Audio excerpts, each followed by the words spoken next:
আসসালামু আলাইকুম এভরিওয়ান, কেমন আছেন আপনারা সবাই? আশা করছি ভালো আছেন। তো জানি আমরা কেউ এতটা ভালো নেই, মন থেকে ভালো নেই কেউ। তো আসলে কি বলবো, এরই মধ্যেই বাঁচতে হলে তো খেতেই হবে, তাই না? হ্যাঁ। তো এইখানে হচ্ছে আমার আজকের ছোট্ট একটা ব্লগ নিয়ে আপনাদের মাঝে হাজির হয়ে গেলাম।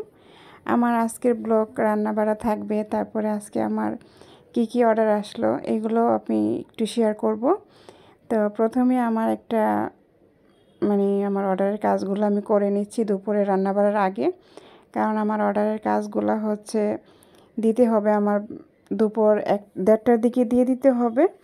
ওই কারণে আর আজকে হচ্ছে আমার পিৎজার অর্ডার আসছে আর হচ্ছে শর্মার অর্ডার। তো পিৎজা আর শর্মার জন্য ডো করে রেখে দিয়েছি, ময়দা গুলে রেখে দিয়েছি।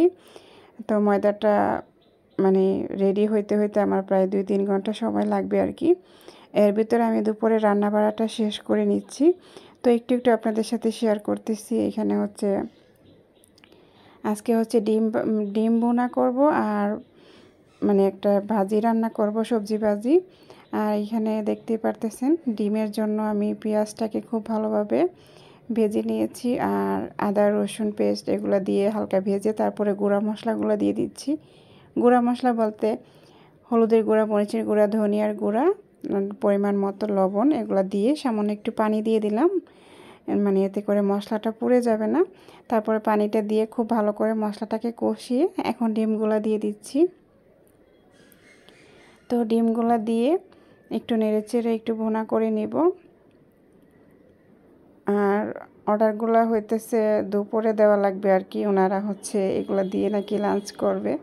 তো যাই হোক, এগুলো তো এমনিতে তো বিকালের খাবার কিংবা রাতের খাবার হয়। তো ওনারা বলতেছে ওনারা দুপুরে খাওয়া দাওয়া খাইবে আর কি এগুলা। তো দুপুরেই দিতে হবে। তো এই তো আমি শর্মাগুলা বানিয়ে নিচ্ছি, শর্মার জন্য রুটিগুলো ভেজে নিচ্ছি। আর হইতেছে পিৎজার ডোটাও হয়ে গেছে, পিৎজাটাও বানিয়ে ফেলবো এখন। আমার দুপুরে রান্না বাড়া প্রায় শেষ।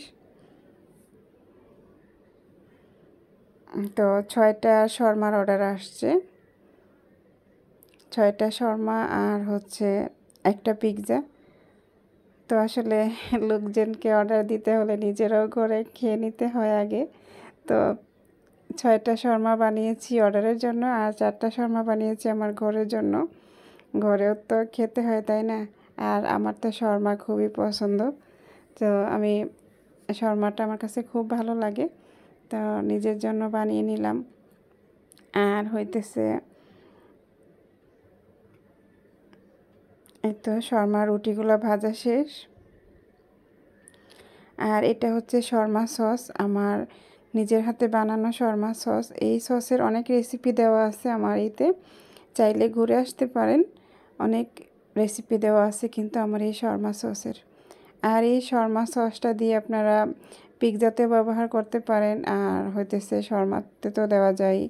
আর হইতেছে আরও বিভিন্ন আইটেম এই সসটা দিয়ে খাওয়া যায়, যেমন ফ্রেঞ্চ ফ্রাই খাওয়া যায়, তারপরে হচ্ছে বার্গারও দিতে পারেন। তো এই তো আমার অর্ডারের শর্মাগুলো রেডি হয়ে গেছে।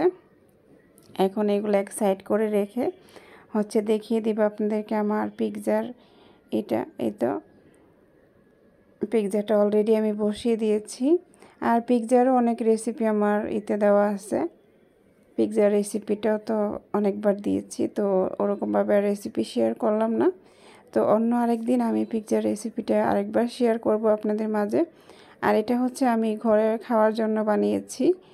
বললামই তো, অর্ডার আসলে নিজেরও খাওয়ার একটা হয়, নিজেও